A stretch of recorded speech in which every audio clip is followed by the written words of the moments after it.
शिव पुराण का संबंध भगवान शिव और उनके अवतारों से है। इसमें शिव भक्ति, शिव महिमा और शिवजी के संपूर्ण जीवन चरित्र पर प्रकाश डाला गया है। साथ ही इसमें ज्ञान, मोक्ष, व्रत, तप, जप आदि के फल की महिमा का वर्णन भी मिलता है। हालांकि शिव पुराण में हजारों ज्ञान और भक्ति की बातें हैं, लेकिन हमने मात्र 10 को ही अपनी भाषा में लिखा है।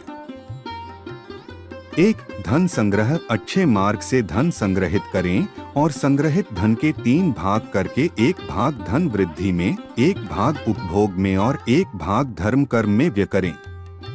इससे जीवन में सफलता मिलती है। 2. क्रोध का त्याग। क्रोध कभी नहीं करना चाहिए और न ही क्रोध उत्पन्न करने वाले वचन बोलने चाहिए। क्रोध से विवेक नष्ट हो जाता है और विवेक के नष्ट होने से जीवन में कई संकट खड़े हो जाते हैं।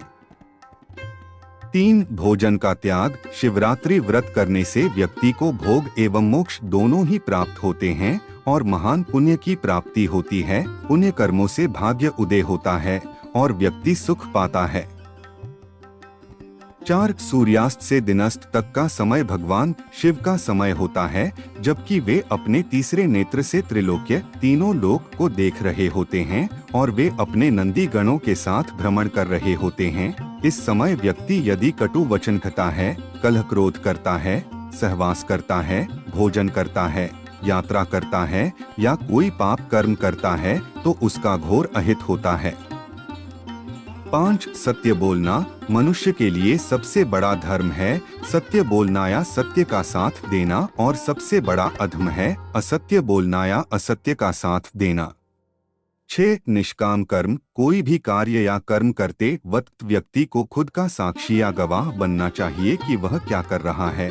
अच्छा या बुरा सभी के लिए वही खुद जिम्मेदार होता है। उसे यह कभी भी नहीं सोचना चाहिए कि उसके कामों को कोई नहीं देख रहा है। यदि वह मन में ऐसे भाव रखेगा तो कभी भी पाप कर्म नहीं कर पाएगा। मनुष्य को मन, वचन और कर्म से पापन ही करना चाहिए। 7. अनावश्यक इच्छाओं का त्याग। मनुष्य की इच्छाओं से बड़ा कोई दुख नहीं होता। मनुष्य इच्छाओं के जाल में फंस जाता है तो अपना जीवन नष्ट कर लेता है। अनावश्यक इच्छाओं को त्याग देने से ही महासुख की प्राप्ति होती है। मोह का त्याग। संसार में प्रत्येक मनुष्य को किसी न किसी वस्तु, व्यक्ति या परिस्थिति से आसक्ति या मोह हो सकती है। यह आसक्ति या लगाव ही हमारे दुख और असफलता का कारण होता है। निर्मोही रहकर निष्काम कर्म करने से आनंद और सफलता की प्राप्ति होती है। 9. सकारात्मक का महत्वपूर्ण कल्पना। भगवान शिव कहते हैं कि कल्पना ज्ञान से है। हम जैसी कल्पना और विचार करते हैं वैसे ही हो जाते हैं। सपना भी कल्पना है। शिव ने इस आधार पर ध्यान की 112 विधियों का विकास किया। अच्छी कल्पना करें।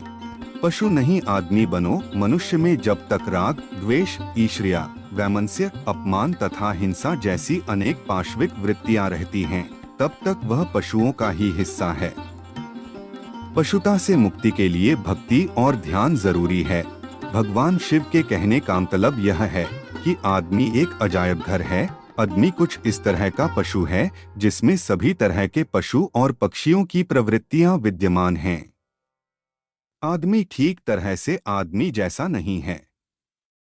आदमी में मन के ज्यादा सक्रिय होने के कारण ही उसे मनुष्य कहा जाता है, क्योंकि वह अपने मन के अधीन ही रहता